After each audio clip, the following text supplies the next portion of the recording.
Raindrops. On today's episode of Reality with the King, I mean, look, I've been trying to get this guy locked down for years. Man. But we have lost in touch, but we found the way back. Thank you, Marcus Burns.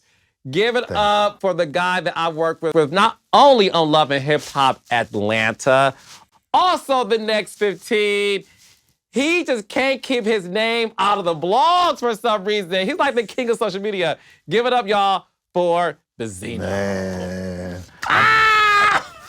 I genuinely miss you, man, for real. You my guy. No, for real, man. I really want to give you your flowers and all the great stuff that you brought into my life as far as back with Love and Hip Hop, and then, you know, the Next 15, man. You could have chose anybody, man, and you know, I really appreciate that. So I want to let you know I really have a lot of love and admiration for you. So thank you, bro. No, I love you more, man. And listen, I want to talk to you too because I always feel like when it comes to you, I think you're so misunderstood.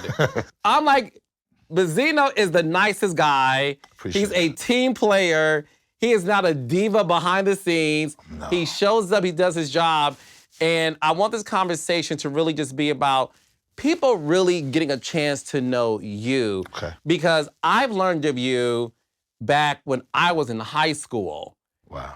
Due to The Source magazine. And what is so fascinating about that listen, my audience, a lot of them are our generation, so they know that.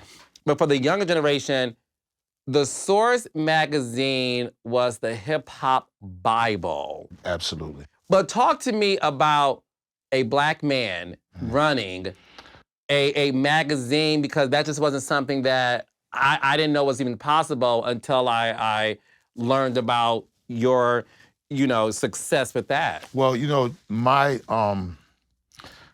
introduction to The Source magazine came through Dave Mays. Dave, a white Jewish kid out of D.C., grew up in D.C., was going to Harvard at the time. I'm from Boston, the inner city, Roxbury, Dorchester. And had a rap group called the Almighty RSO. And me and Dave, this is, you know, the 80s, you know, the mid-80s. Me and Dave, we met. He had interviewed us, and he started in Harvard on Saturdays. He would have a radio station that dedicated 2 hours to hip-hop. I think this was like 1987, maybe.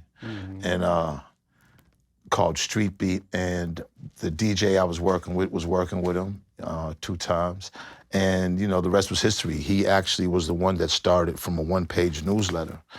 You know, I grew up in the Roxbury, Dorchester area, so, you know, my dad kind of grew up a street guy. I grew up a street guy, but hip-hop, you know, I got that from my grandfather and my uncle in New York. You know, my grandfather lived in the South Bronx. And I remember, like, in '76, I'd be up there, you know, in the summers with them. And my uncle had 2 turntables. So I was like 11, 12 years old. And then I loved hip-hop, man. Got to Boston, had my own group. But I was in the streets, you know, I was doing my thing, doing my 1-2, hustling and stuff. And, you know, Dave was really the one that took The Source. He had the vision because hip-hop was still growing from the 80s to the 90s. And he felt like at that time, you know, hip-hop was coming more into the mainstream. And, you know, Dave's vision was what he's seen with Rolling Stone, how Rolling Stone was covering rock music. And Dave said, man, you know, one day hip-hop's gonna be that big, we should be covering it now. And, you know, he was a genius because he had the vision. He had 3 other guys that were all Ivy League guys that went to different Ivy League schools around the country. And they formed The Source magazine into a book form, put the offices in New York City on Broadway and Houston. I remember the early offices. And it wasn't until '94 that he really made me a partner. It started in '88, but he kind of made me a partner because he bought his other guys out. Our relationship and my role with The Source was always kind of like a mystery because, you know, I was a street kid that came from Boston, and you know, everything about me was hustling in the streets and hip-hop. Because hip-hop came from the streets. The one thing that the streets that we can look back on with our culture to say that, to be proud of, is it really came out of nothing the South Bronx in the 70s was a horrible place to live. And, you know, a lot of people from the Caribbean moved there. And there was a mix of Caribbean black people, Latino people that made hip hop. And from there, it's $1 trillion business that one form or another has helped us all and helped these hoods and helped the struggle. So, you know, I take that serious, you know what I'm saying? And as my role with The Source got bigger, I learned more things. I was more of a brand, the brand guy. You know, Dave was like the architect of advertisement, because back then, a lot of companies wasn't trying to advertise with hip hop. They were still scared of it or uncertain. But Dave, you know, stuck with it, and ultimately he was him, and I give Steve Stout his props. Them two were really kind of like the pioneers of going to get advertisement, opening up advertising doors for hip hop and for companies to deal with young black guys and Latino guys from the street, guys of color. So as years went on, man, it took a while before the Source started really making money. We started the Source Awards in '94. I had a lot to do with that. I felt like the Grammys wasn't giving hip hop its just due and guys from the street. And it was always a guys from the street thing, because I was from the streets, and I always felt like, man, you know, we're always like the forgotten ones. You know, we didn't go to college. We ain't really have no great careers or jobs, but, you know, we hustlers in the streets, and, you know, we still count. You know, we're still humans. And it just seems like society just either, you know, they doesn't want to deal with us or tries to hurt us. So I felt hip hop was the thing that a guy could come out of jail and he could get a job through hip hop some way. And man, it's just, you know, it's done a lot of good. So I just always, you know, I grew with the magazine. All the Source Awards that we've done, we've always put our money in, because back then the award shows, nobody kind of believed in it. There wasn't, you know, we had to give street guys a platform, and sometimes, you know, if you're a bunch of college guys, you're not gonna necessarily know how to run something like that, you know, because hip hop back then is all guys from the street, and here they come and they got there's the group, and then they got about 10 to 15 other guys with them, and they're at the awards. So it took, you know, a guy like me to really understand that, to navigate that. Dave and him was the college side, the administrative. BENZINO was the streets and hip hop. You know, I was the hip hop part of it that the other magazines, Vibe, XXL, didn't have, because, you know, let's face it, these magazines are all run by college kids and kids that are detached from the streets. You know, and I was really going through it, you know, the murders, the drugs, you know, my father, the jail sentences, you know, everything. So, and not bragging about it, but that was my life, as it is a lot of young black men's lives. So I think that mesh of Dave and myself, of what I represented and what he represented, that's what really made The Source successful. And although I didn't get credit for a lot of the stuff that went on, like Source Hip Hop Hits, we sold 5 million copies with Def Jam. That was my idea. The award show, as it kept growing, a lot of the stuff that was in there was my production and my ideas and everything.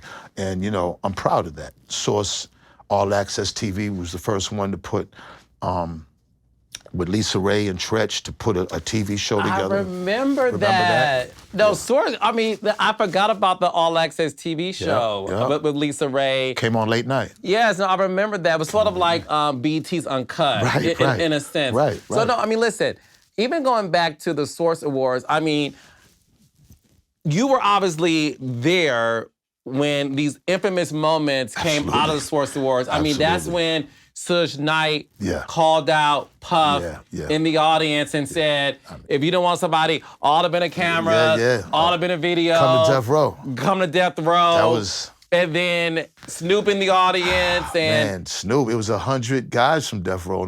Suge flew in about 100 people, literally.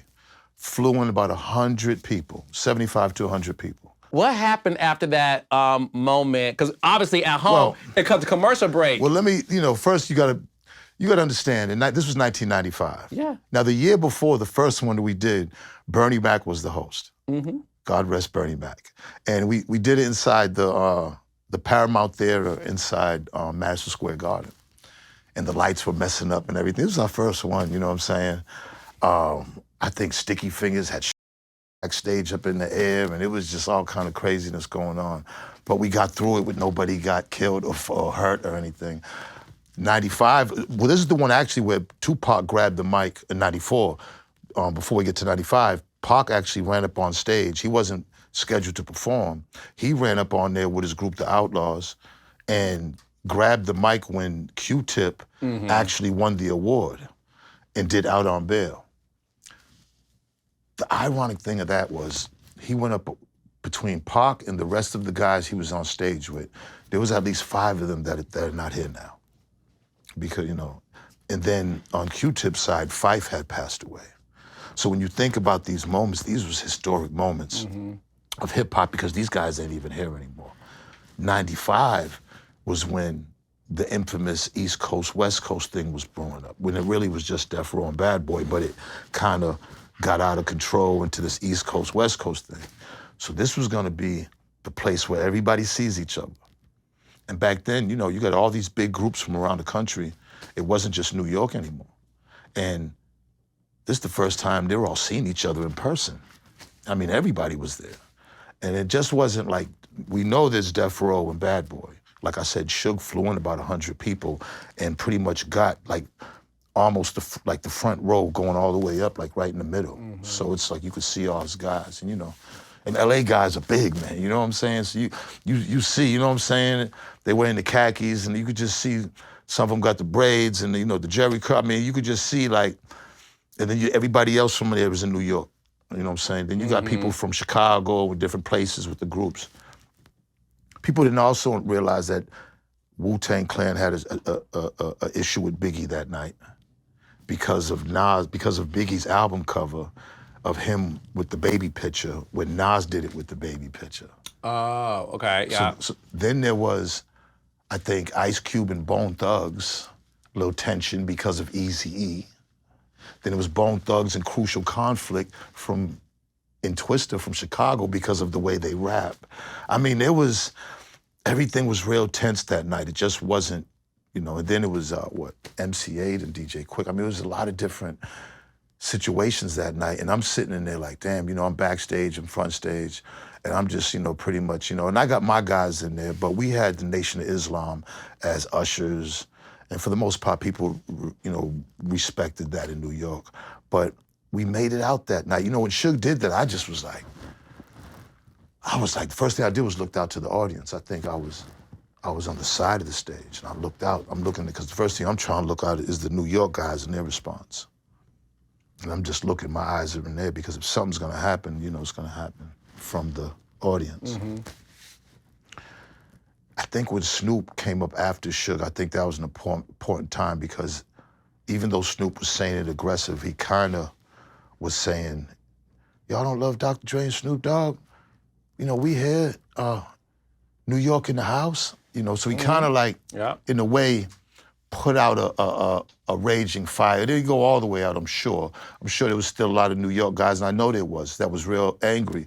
But, you know, I think the hip hop gods kind of got us out that night without any problems, because there was a lot of moments that are tense. But that's why me being a street guy and me as one of the organizers that night, you have to have that type of instincts to understand what's going on.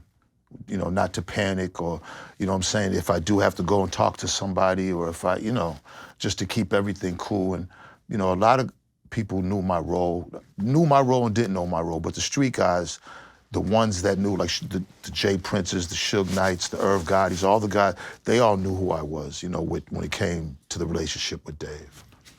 And, you know, a lot of people thought it was just muscle, but I really came up with a lot of great decisions up there that moved that magazine forward, that I'm proud of. You know? Yeah, no, I mean, listen, because the thing about it is, you know, 5 Mics was sort of like the only moment in that era where a hip hop artist felt that we were being seen and solidified. It's sort of like the barbershop talk, right?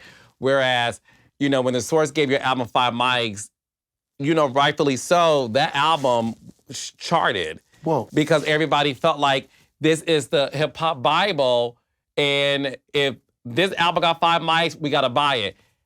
Did anyone ever run up on y'all when y'all did not give them 5 mics? You know, like I said, it was a, you know, people knew, you know what I'm saying, it was a respect thing. People kind of knew that Dave had some guys with him, because I had a deep crew from Boston. We was deep.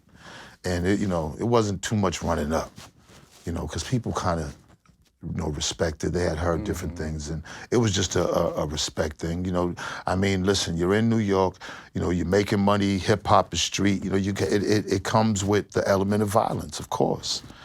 It comes with an element of, you know, bullying and an element of extortion, all that. But, you know, I could wholeheartedly say none of that took place as far as, you know, when I was up there. And, you know, it was a mutual respect for, you know, for this. And that's why I think my role, people probably didn't understand it, but I never had an office in the office, because I was always around the country and talk, you know what I'm saying? Because again, people don't realize these are street guys. These are street guys turned millionaires. So a lot of times street and the college guy, the communication breaks down. So it has to be, you know, and I never knew my role was that until later on. When I got older, I was like, damn, that's what I actually was doing. And you know, when you say about the 5 mics, Los, you're absolutely right, because that's the difference with hip hop now and then. Like, when hip hop started getting on the business side, it becomes like a corporation type thing, just like America. And it has to be organized, and it has to be run by responsible people. You see what happens to the country when it's not. And it's the same thing with hip hop. You know, hip hop's all over the place right now. There's nothing in the top 40 for the first time. And this is because I think when me and Dave was at the source, you know, in the 5 mic system, it was a standard. And you had to have real talent, and you had to be able to spit to meet that standard. There's no standard now. And I think the problem now was like, and it's the first time it's ever happened, when the internet came and started flourishing, it happened the same time of this Gen Z is starting to come up. So they automatically connect. They kind of jumped over us and just connected with the internet, and now they're kind of pushing everything forward, and now the adults are following them. And you know, they're talented, but as far as, you know, running a corporation or they're not gonna do the job that responsible adults are. And people say what they want about Benzino and Dave, but when me and David was at the source, hip hop was flourishing. And, you know, it just wasn't any type of music or any type of sound being, and I think that's what happened. I think the adults at these radio stations, at these labels, they just let the youngest of the young do whatever they want, and they fondled that, and they promoted that, and they put money behind that, and it necessarily wasn't I don't think it wasn't what should have guided the entire culture. It could have been something on the side like music always is, but that became the main music. So now we have all this music on the radio that really is like, man, is it really dope, or are we just brainwashed to think it's dope? And you know, and that's what I'm saying. You know, when we was there was a standard that you had to be dope. There was no ifs, ands, and buts about it. And I just think, you know, and even when you look at BET and a lot of the people that are in the positions, I think the people that get in position in music or TV to kind of make the decisions for the culture, I think a lot of them wasn't ready. I think a lot of them aren't qualified. I think they get a big check. I think they have a degree, and I think they look good. You know, when Bob Johnson sold, BET was $3 billion.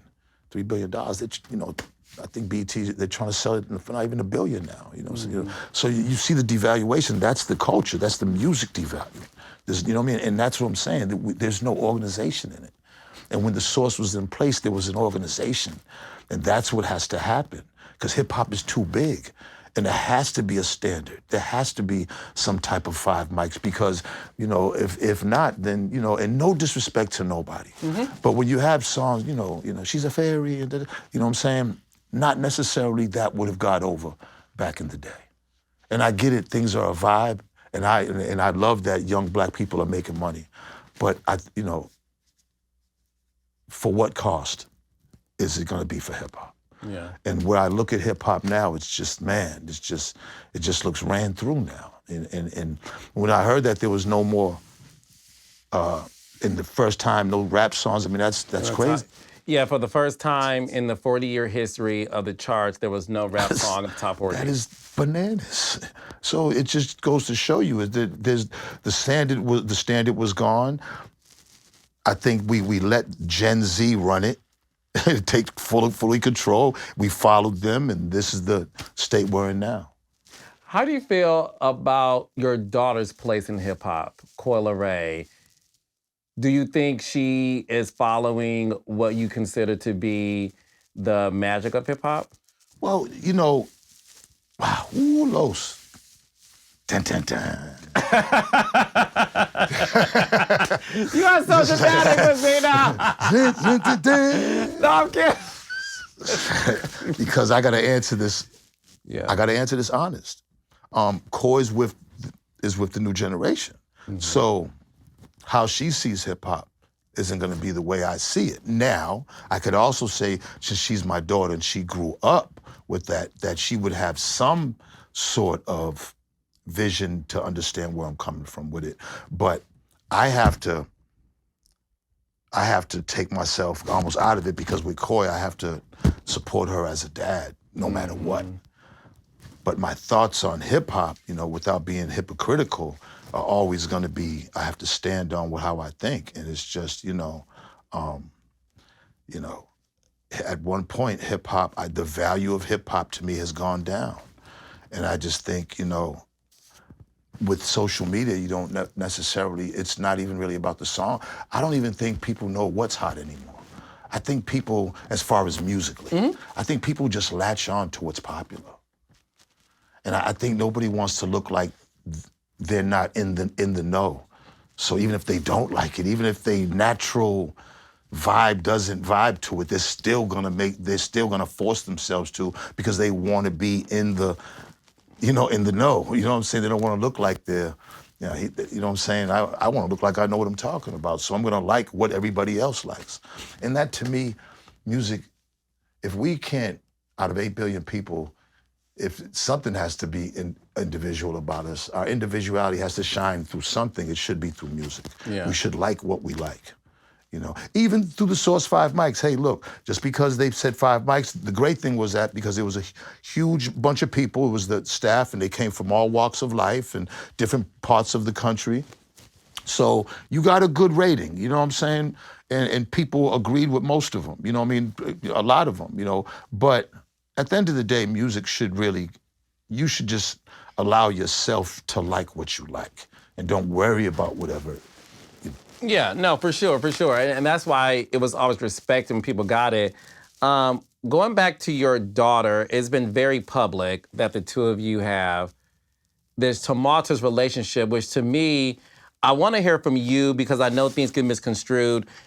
For the years I've known you, you've always been like, I've never seen you get mad at anybody around you. Like behind the scenes, production, whatever, you've always just been like this upstanding guy. Where do you think things went wrong between you and Coi? I mean, you were recently disinvited to her baby shower. Yeah, man, I don't know, man. I think, Los, being in the light, I think being a street guy with kids plays into it, because we don't have no manual. We just go by what we know. And the good thing is, since I'm older, I do have morality and understood from my mother and father, because the older the generations, that's where I come from. So I'm that strict dad that I don't want nobody smoking, and you can't have no boys around, and you gotta, come home and do your homework before you do anything. I'm that guy, you know what I'm saying? Wash the dishes, you know what I mean? And not, I'm thinking that's how it's supposed to be, because that's how I got it from my mother. Whether I did it or not was different, but I want them to be better than me. I didn't, man, it was so different, because the functionality of, me and her mom broke up when she was 10. I had another child, Ray, by somebody else, and then I had, by her mom, another boy, so it was Coi, Taj, and Ray. And then, I'd be flying them all to me on the summers and Christmas and vacations, and we'd be all together because I wanted them to really kind of bond together. You know, with me to do, because I had money to do that, fly them in and then just have money. They stay with me, whether it was Atlanta or Miami. I mean, they loved it. You know what I'm saying?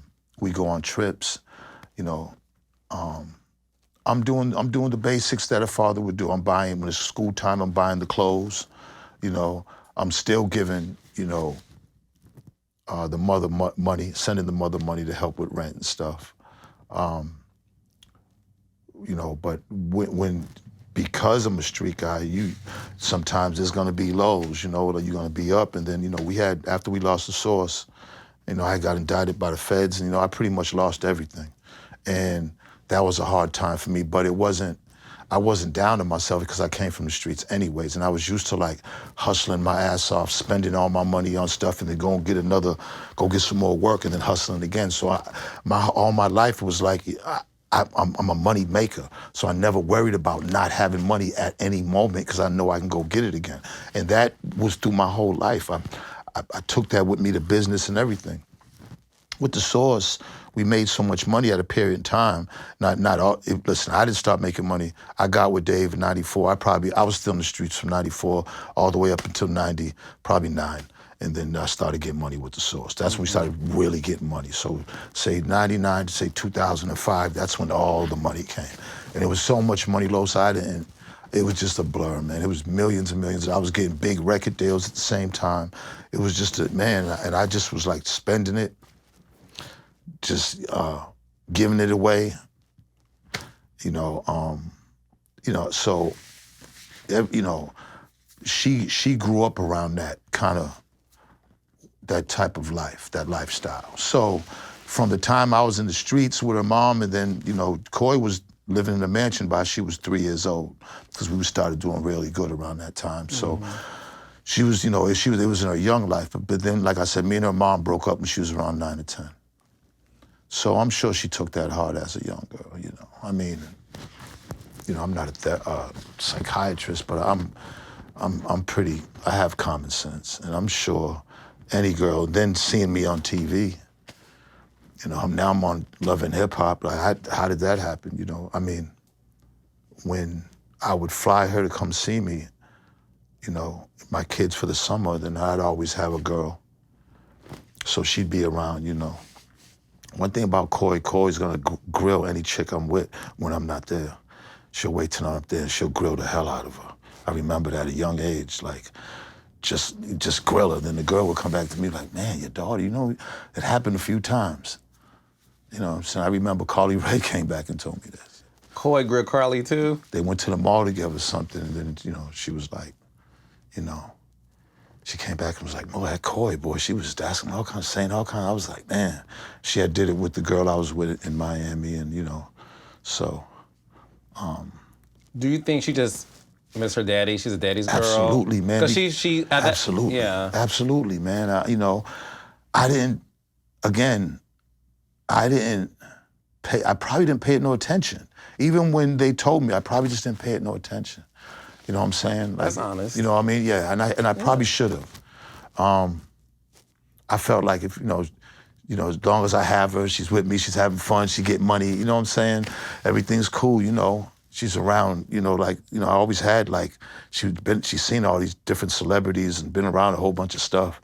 I just probably... She even recently said how Beyonce came up to her and be asking her, like, she said she was at Michael Rubin's party. Wow. And she said, first of all, she's a beautiful woman. Appreciate it. She's a looker. I mean, I can only take 50% of that. Well, y'all just saying, you know, you look, it's all right? I can only take 50%. She's a beautiful girl. I'm a huge fan of female hip hop. She's super talented too. I need you to know that. But she talked about being on Michael Rubin's party and how she sees Beyonce, and she said Beyonce is with Jay, and how Beyonce is working her way to see your daughter. Wow. And then says to your daughter, hey, how are you? How's the baby? You doing good? I'm proud of you. Wow. Yeah, so, look, It's I wanted you to dope. know that. Yeah, I didn't know that. Because That's dope. yeah. You know, I don't know how we got here. You know, You don't know at all? Because she wrote, was it the song she wrote where she talked about you being an absent father? Was that the first time that things became public between the two of you? Yeah, man. I don't know where. I don't know. I don't know, man. It's like I wish I could explain it. You know, I you know, I don't. Okay, I'm sure she has reasons, for why she does what she does, right? And as a father, I have to respect it, right? Now, when it first happened, I was more shocked, and I probably didn't know how to handle it, because you're a work in progress, Los, until it's over. I really, I didn't see this. I didn't know how to handle this, like on the internet. I didn't see this coming, so I didn't know how to handle that. There was no manual or something I could look in, or ask Chat GBT, hey, I didn't know what to do. My feelings were hurt. And you responded online. Yeah, I shouldn't have did that. You know what I'm saying? I shouldn't have responded at all. But again, I just wish it never happened, because not necessarily because because I never knew she felt that way about me.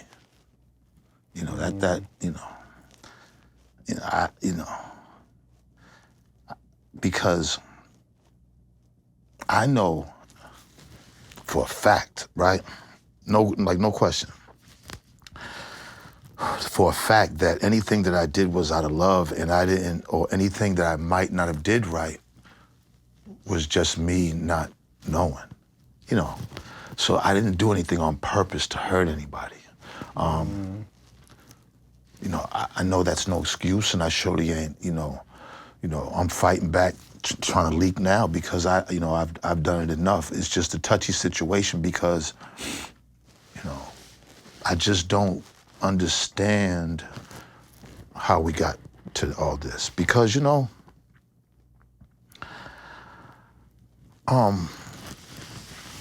she just had a baby, and I haven't seen her, you know what I'm saying? Like, and it's, I get the,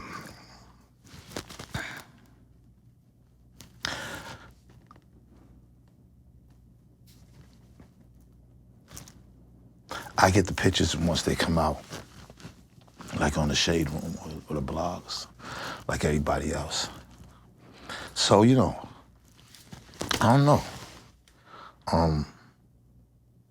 I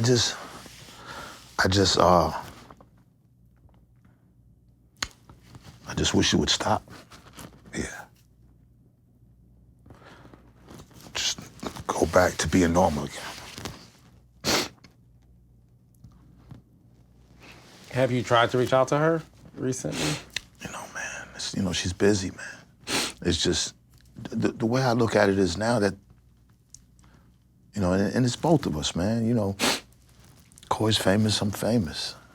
And when we talk, this is the communication is being done through the internet. Yeah. But the whole, I don't want to call it beef, but the whole disagreement or the situation started with the internet. And that's what I'm saying. Like, I've only knew how to deal with stuff in real life. I'm good at that. You know what I'm saying? Like, real life in front of my face, crisis management, come to BENZINO. I think quicker. But this shit here, I fumble. I wasn't meant for this. You know what I'm saying? Like, I love my daughter. And then looking at come on, she's, the grandbaby's so beautiful, and so such a, you know what I'm saying?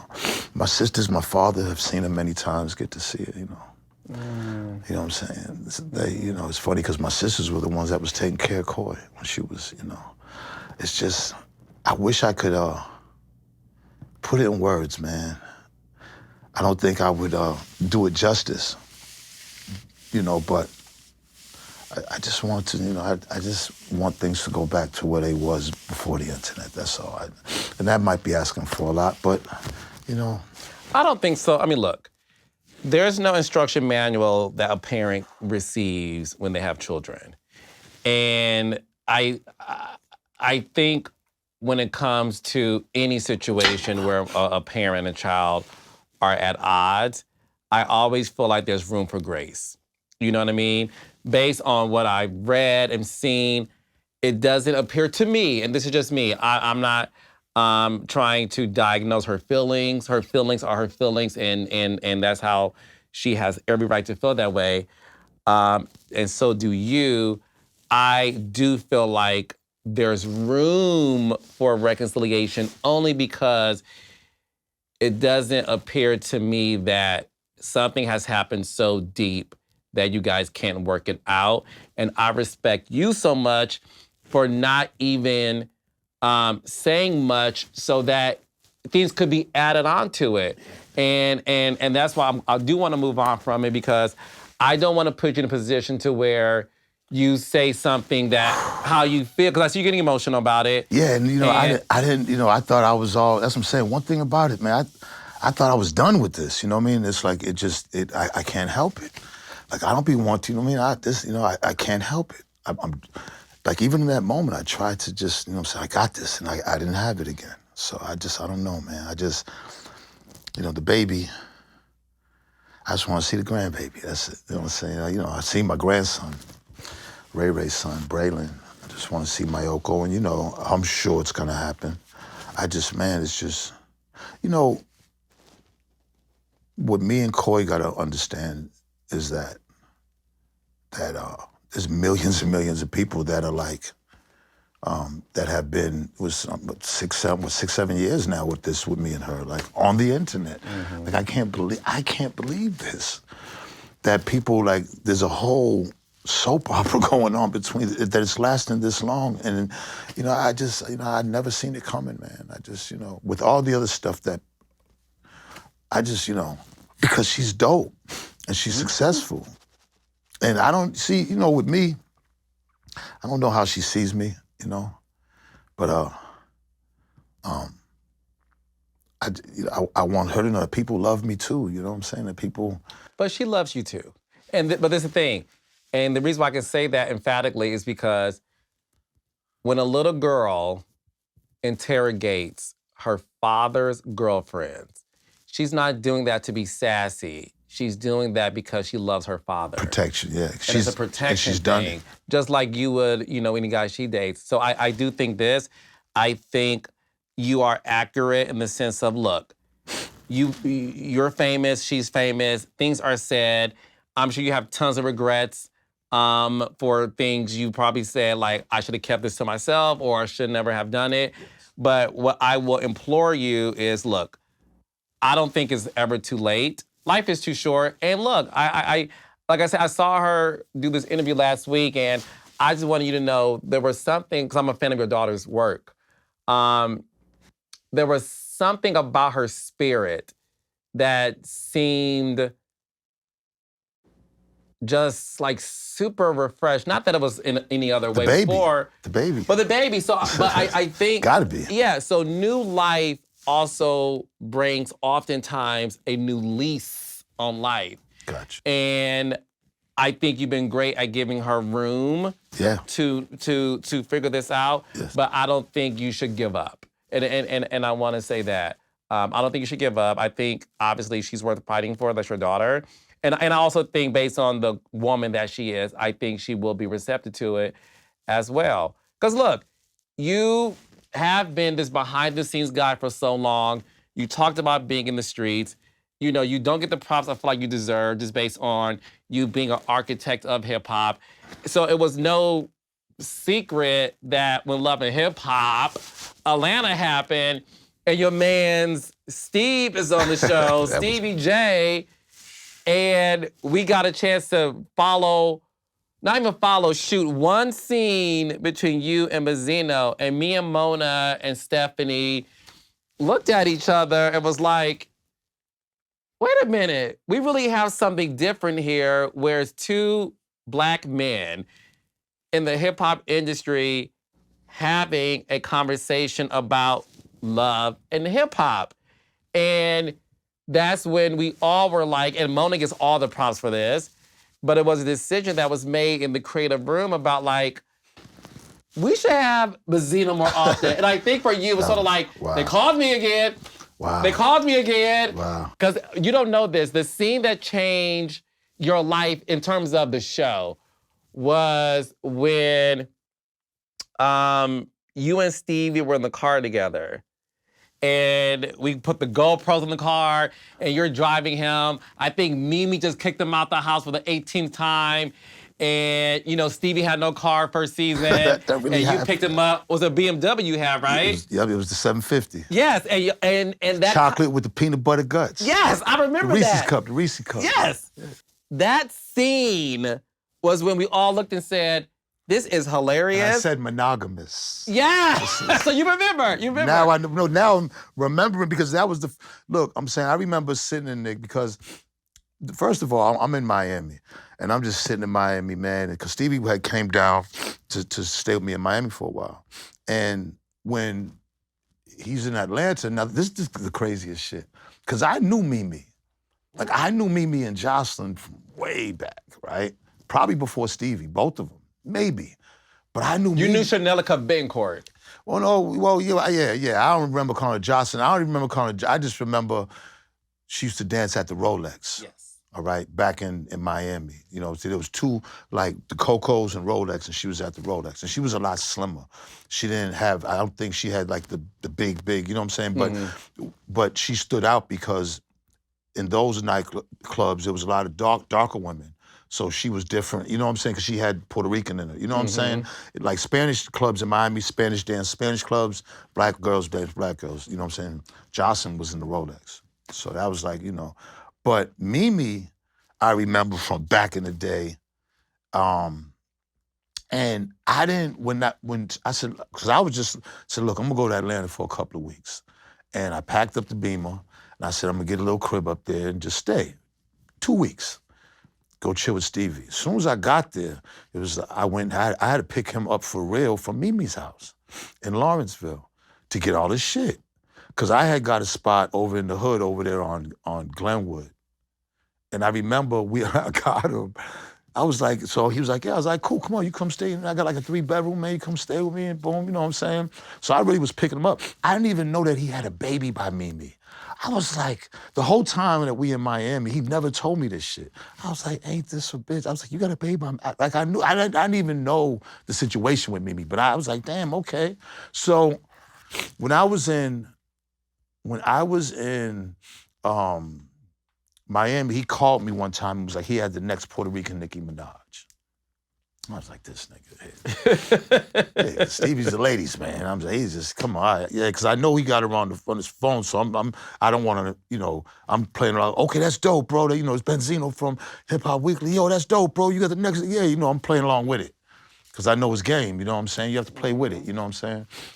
So I just remember when I got to Atlanta, I picked him up from Mimi's, and he had his guitar, he had his bags, everything. I was like, okay, Mimi, you know what I'm saying? I didn't even know where Lawrenceville was. Like, I was like, damn. So we drive, so he's staying with me. So then I meet him down in Atlantic Station, and he's at LA Fitness with Jocelyn. At first, I'm looking, she was real cool. She didn't say nothing. She's acting like she's like, yeah, BENZINO, but she's acting like she's still working out, like she's like, and I'm like, man, where do I know her from? So I'm not saying nothing to Stevie, like, but in my head, I'm like, where the fuck do I know her from? Where do I know her from? And I was like, so I didn't say nothing, right? So Stevie, he's staying with me. He says, I have to go cast for Love and Hip Hop. So I'm like, Love and Hip Hop? I'm like, so at this point, we moved out of one house and we moved to Ponce de Leon at another crib. And he was like, yeah. So he must have went and did the casting tape. He was staying with me at the time he did the casting tape. With the red Adidas, remember he had the red Adidas? Yeah. Yeah, he was staying with me. So I didn't know what it was. I'm like, I just seen Jim Jones and Chrissy on Love and Hip Hop. So I'm like, oh, that's what you're getting ready to do? I was like, oh, okay, cool. I didn't think nothing of it. So it was true. I was taking him driving him to the scenes. Yeah. And I was sitting out there. And he was really going through it in real life. Like, yo, he was trying to like have them both, but they didn't know about each other. Now, I don't know if that's why she kicked him out because of Jocelyn. I don't think so. It might have been something else. But I just know that in real life, it was like, you know, damn, man, we're so like, we would be having these conversations, you know what I'm saying? And I'd be like, you know, because Stevie will come, and it's almost like, because Stevie's good at certain things. Everybody's good at certain things, but then there's certain things that you're just not good at. So Stevie's trying to figure out really how he can really kind of be with both of them. Now, I know polygamy shit, just kind of like, I don't want to lose her. I just had a daughter by her, and man, this one here is the firecracker. You know, Stevie. I'm trying to hold on to this too.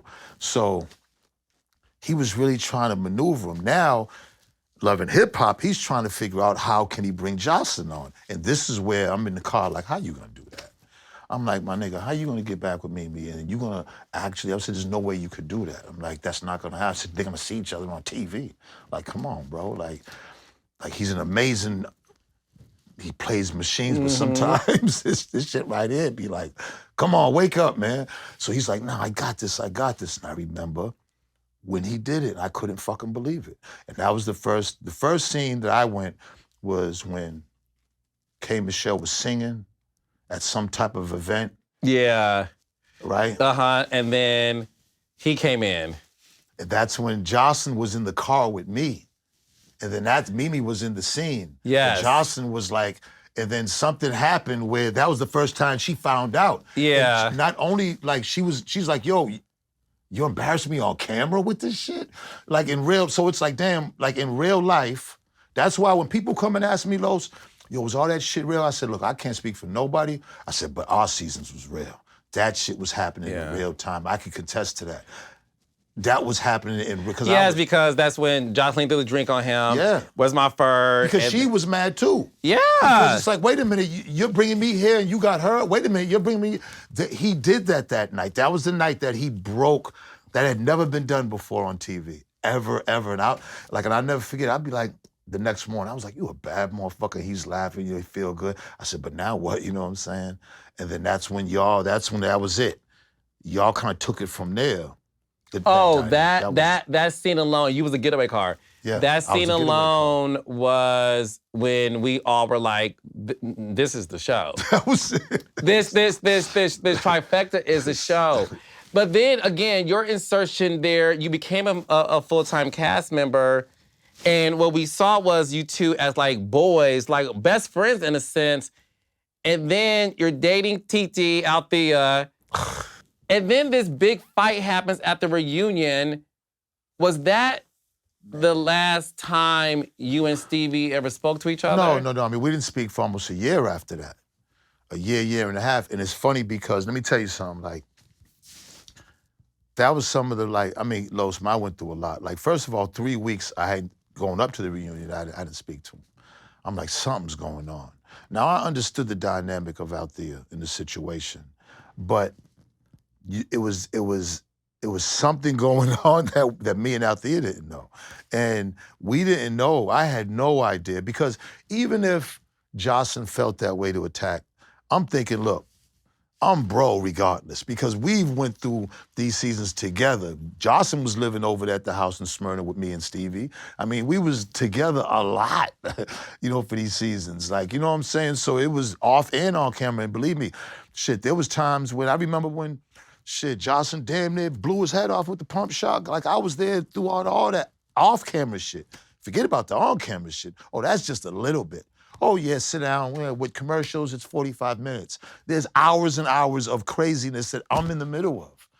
I would have to go, like, meet, like the guy that was messing with Jocelyn or something. Or something happened. I had to go meet at the club, and I'm strapped up and I'm waiting for Stevie to come, and Stevie's calling me, where you at, man? You know what I'm saying? Like, and I'm up there with the guy by myself now, with him and his guys. This was the guy that was, had supposed to be messing with Jocelyn or some shit. That was one time. Then there was another time where, the him and Scrappy fight. Like, I didn't know nothing about that. I'm like, I'm sitting there. This is the first time I really even kind of seen Mona. I knew Mona, but I'm like, and I'm asking Stevie, you gonna be all right? He's like, yeah. You don't need to, don't worry about nothing, man. I can handle myself. If we're gonna go, we're gonna fight. I'm like, man, this show was deep, man. Fuck am I involved in, man? I was Stevie, what you got me involved in? I was, I didn't know all that was gonna happen. But when it happened, it was, man, because, look, that season I had got shot. My mom passed. I got engaged. Like, so much happened to my life in that season, and good and bad. Like that year of my life, that year was a different type of year for me. I kind of, loving hip hop, Mona gave me the opportunity to make a comeback because I kind of was in the water after we lost the Source. I was doing Hip Hop Weekly, but it wasn't too much after that. And then it was my reinsurgence, and I didn't know I was gonna be on there. I didn't know me and Karlie was gonna, and then the thing with I was a pretty private guy when it comes to relationships and stuff. And you really fell in love with Karlie. Well. Or? Well. What? Well, all right. Come on, we here in the kingdom, baby. Let me, you know what I'm saying? Me and Mama D is super close too, man. Shout out to Mama D. All right. But Karlie, the thing with Karlie was this. Remember when she was doing Gucci, Louis Prada and that little thing right there in that scene? When she came out, I'm just sitting in the car. I was there, I remember. Right. So now don't get me wrong, I'm sitting there, she comes out and she's like, hey, and she's talking, she's like, I'm looking in the car, I got 3 other guys, because it was the band. And we in there, and we smoking and shit, and we waiting for Stevie to get out the scene. And she's like, yo, and she asked me for my number. And I was like, yeah? I was like, hell yeah. Hell yeah, why not? You know what I'm saying? Because, I was kind of scoping, when I came to the scenes, of course you're scoping out everybody on the Love and Hip Hop set. I'm just human. I'm just, you know what I'm saying? I'm looking at everybody. There's Ariel, there's K. Michelle, there's, all these girls look great, you know what I'm saying? But Karlie, so I was like, okay. I thought Karlie was like Spanish or something. So I was like, yeah, okay, little Spanish, little mommy, you know what I'm saying? Little firecracker, why not? You know what I'm saying? So I think we dated off camera, and then Mona had called and was like, look, if you're gonna date, then you gotta come on the show. And first I was like, hell no. Because I was talking to a couple other chicks in Atlanta at the time. I was like, nah, I'm not getting caught up in that shit. Dude, no. I told Karlie, no. I said, then after that, it was like, so then I had to like kind of cut off the girls. I was smart, Los. I cut off the chicks in Atlanta off camera. Just blocked them. That was the first time I used Yeah, because I didn't want no problems. Yeah. Yeah, y'all wasn't gonna get Zeno. I seen with Stevie and Scrappy, I said, no, if I'm gonna do this, I'm gonna do this the right way. One girl. I'm at the right age. Shit, Karlie, you wanna do this? Why not? Fuck it, you know what I'm saying? Everything was perfect. You wanna do this? Then let's do it. She moved in with me. We're doing scene, everything's going good. I'm like, yeah, why not? Now, it's not necessarily I fell madly in love with her. I fell in love with the ambiance, with everything that was going on.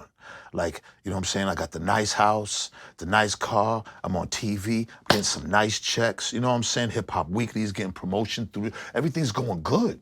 Like, fuck it, I can get married, you know what I'm saying? Like, why not? Shit, Love and Hip Hop gonna pay for the wedding. I ain't gonna have to come out of pocket. It's gonna be a dope, and who knows, I might be able to get a spinoff show. I'm telling you what was on my mind. Yeah. It necessarily wasn't like I loved her. Now, it was only until off camera she was getting caught fucking with other niggas. You know what I'm saying? Like, supposedly she was hollering at Roscoe Dash, and then there was some shit about her and Wacker going bowling. So I'm like, look, she coming in late night, off camera. This is off camera. I'm like, look, mama, I know that we have storylines, I said, but I you know what I'm saying? Like, I'm not messing around with nobody, so I'm thinking this is real. I don't want to be, I don't want to look like no fool or nothing. So if you keep doing this, then I'm gonna have to. And then, that was when the infamous, because I told Mona, I was like, because I actually got the ring, and I was gonna. You was prepared to propose to her. I was gonna do it, shit. But then it was like she kept, you know what I'm saying? And then Love and Hip Hop was letting me know that she was fucking around. messy as hell. Like, damn, like I was like, yeah, it was, you know what I'm saying? Brian Jones. B. Jones. B. Yeah, Jones. man, you know what I'm saying? But I'm sure he was getting it from the, you know what I'm saying? I'm teasing. It's a chain of command, bro. So but it was like, you know, I don't think she was ready to be married, you know what I'm saying? Now, when it moved on, and of course, with the Out There thing, I was ready again. Now, I think I actually fell for Out There more I fell for Karlie, you know what I'm saying? Yes. Actually, yeah, you know what I'm saying? I actually fell for Out There. It wasn't really like that with Karlie. You know How are you out there now? You know, with co-parenting. Just co-parenting, man. Zeno be 10 years old. Imagine that. Wow, he grew up. The thing is, you gotta understand, Jocelyn and Stevie had Bonnie Bella, me and Out There had Zeno, and it's like, we're not even together with either one of them now. So you understand what I'm saying? Like, that's how and people, I'm talking, wherever I went, are you and Stevie okay? Are you and Stevie, oh my God, are you and Stevie? I mean, people were really fucked up behind that. I mean, honestly, like, it never stopped. To this day, 10 years later, do you and Stevie talk? I'd say about after a year and some change, man, we got back together. Good. And we kicked it a lot, and you know what I'm saying? Good. Yeah, but it's just ironic how, you know, and it's funny because a couple of times we had Bonnie Bella and Zeno together, just me and Stevie. And it was just like, we just be laughing and shit. Because, you know, me and Stevie got a lot in common. Like, we're both kind of like misfits in our own little ways, you know what I'm saying? Kind of like not really understood, you know? So, I know we're out of time, but I need to ask you about this. The most famous scene you were in was the hot tub scene with Bambi. I was in a couple of famous scenes. I mean, no, I said one of the most. You've been a lot. But you know the one that people are talking about, because when you see what's going on with Kirk and Rashida, obviously, you know, I love those two, and I'm so happy that they are still together. Ain't that something? And it's like those two against the world, and I love Kirk and Rashida so much. The curse of love and hip hop got everybody but them. Because it even got Yandy. Oh, yeah. The most protected one. Yeah, I want to say that. You think Yandy was the most protected? Of course, y'all protected her. Like, come on, Mona. Yes. And you know, we all suffered from that. Every relationship suffered. Yandy was protected, and I think as Mona I think her protection wasn't there no more. And I think these last couple of seasons showed that. And not that I would want, you know, big up to her and Mendices. And the funny thing is, I see their son all the time at Publix. He's cool as hell. Oh, good. You know, what's up, Uncle? I said, what's up, Nep? You know what I'm saying? But I just think that it finally I don't think Yandy was expecting that. You know what I'm saying? Because when you look at the history of Yandy's and Mendices' relationship, it never got messy. Because how many people still have their relationships going on Love and Hip Hop? The real relationships. It's really Kirk and Rashida. That's it. And I love that for them. But you being there with Bambi and Kirk and the whole jacuzzi. That was something. That was a hell of a... So the $1 million question, were things consummated that night with you? Consummated as in doing the nasty? Mm-hmm. That's what consummated means? Yeah. Yeah. Consummated their relationship. Well, there was no consummation with me. I was dry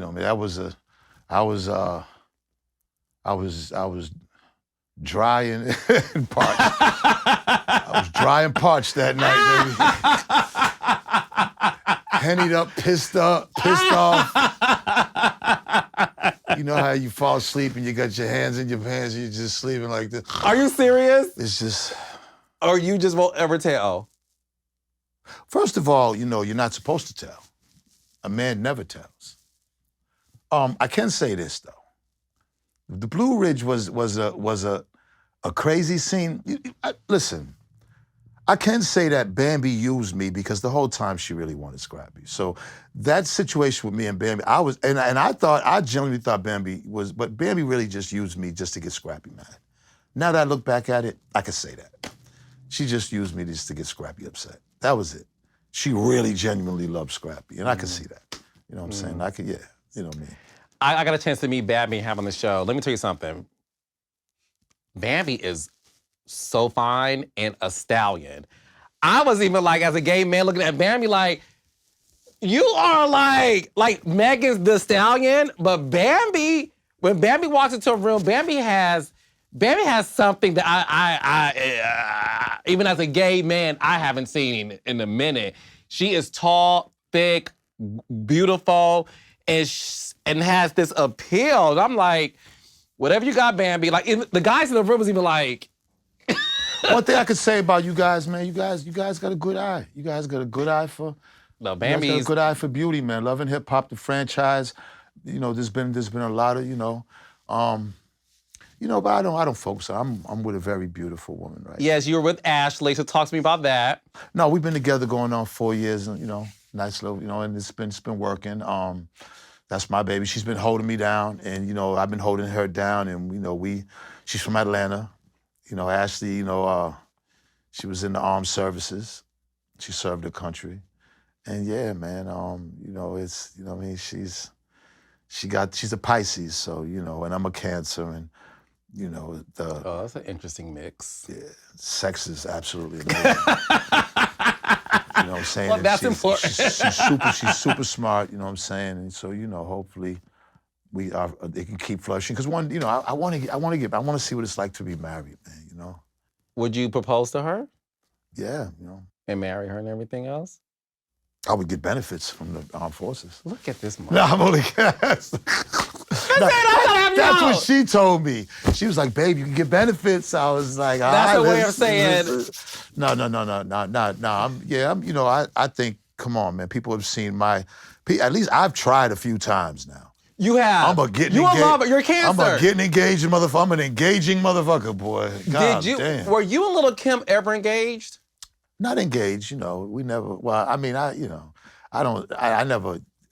I didn't give her a ring. No. Were you in love? Love, again, when it comes to celebrities, and I can only say this now, because I've dated, love, like, when you're in love with celebrities, there's so much else that you're in love with. It's not necessarily just the person for them, but it's the ambiance of everything that they represent, and that's where it gets kind of cloudy. You know what I'm saying? The consummation and the precipitation is not the evaluation of what, no, but for real, it's like, you know what I'm saying? Like when you date celebrities, it just isn't about them. It's everything around them. It's the mystique. It's the wow factor. And you know what I'm saying? That kind of turns you on too. So when my love for Ashley is love because, she's just a woman. And I can love more things about her. So that's like a real love. It has nothing to do with TV or hip hop or nothing. It's just, so that's how I can, it's a love and care that's just love and care that is just on her. You know what I'm saying? Would you ever go back to Love and Hip Hop if asked? Love and Hip Hop was an amazing time for me. I've thanked Mona, Stephanie, man, Stephan, you, and everybody over there, man. Like, you guys have changed my life. You guys have made it to where I could walk through the airport now and older women just, man, you know what I mean? I mean, they still remember me and love me from Love and Hip Hop. And I think when you look at my character, I just was trying to find love and trying to be the voice of reason. I'm in the hot tub with Kurt, you know what I'm saying, and telling him not to cheat, you know what I'm saying? In the tub with him while he got 2 chicks. I mean, when you look back, it's just like, wow, man. You know what I'm saying? So we did something great, Los. Like, those years are an amazing part of my life, and I can't thank you and Mona enough for that. So of course I would go back. I wouldn't. I would go back. Ashley loves reality TV, so she'd be perfect for it. But I mean, I don't know. What would be the storyline? Maybe she likes women too. She likes women. I mean, both of us. It's funny because we both watch the polygamy shows and stuff. Do y'all have a third? No, but we've had conversations. If I hope she, we've had those conversations. Is she open to sharing you with another woman? That's the thing where she has to where I'm sure most women have to, but we've had conversations because she really, she's been with women and she really loves women. I catch her looking at women more than me sometimes. You know what I'm saying? Oh, and what's her number? We need to get y'all back on Love and Hip Hop. No, for real. Like she was on. You know what she was on? She was on that show on Oprah where, oh man, I forgot the name of the show. It's something or something. Love and Marriage. Never Ever Met? Not that thing. It was. She was on that. I'm gonna send it to you. Ah, she's gonna be pissed. Anyways, her thing was she was with a guy, and then the guy brought his ex, and then she went and got her ex, which was a girl. Was it put one a of ring those? on it? It was one of those. Put a ring on it. Date or die. What do you get engaged or something like that? It was one of those. Okay. It was on OWN. It was on. And she ended up the guy somehow, and then she went and got her girl that she was with. Oh shit. A baddie too. Yeah. I'm gonna do my research on this one. But look, I can talk to you all day. I feel like we need to do a part 2 with That'll you. be dope, man. Because you have so much history, BENZINO. And I love to talking to you, man. You listen. so fucking fly and dope. I appreciate man, it. for real, Listen, man. and thank you for everything you've done in the hip hop community. Thank you. You know, like I said, as a kid with the Source magazine, that was something I would read and just be immersed in that and the culture, what you did for Love and Hip Hop, and just the reality industry. Listen, we just want to say thank you. Thank you. I appreciate that. And I want to thank you for what you brought to reality TV, Los. You know what I'm saying? Yeah, man, honestly, like I said, next 15, you could have picked anybody. And to watch Karamo and Claudia doing their thing is like, you seen it. Yeah. You seen it. Yeah. That show proves it. Like, they both shot me. Everyone's doing it. Of course, Jennifer. Yeah, Jennifer, Laura, New York, everybody, everyone. you. I mean, everybody's that was doing an their thing. amazing cast, man. I love them all. And, man, I just really appreciate that because, again, you didn't have to pick me. I was the straight guy. But I wanted that perspective, and there was no better person than you. We have fun doing that. It was, if they could catch that on Peacock. Maybe a next 15 reboot. But catch it on Peacock. Yeah. Thank you, Z. Thanks, Los. Appreciate you, brother, man. Likewise, brother.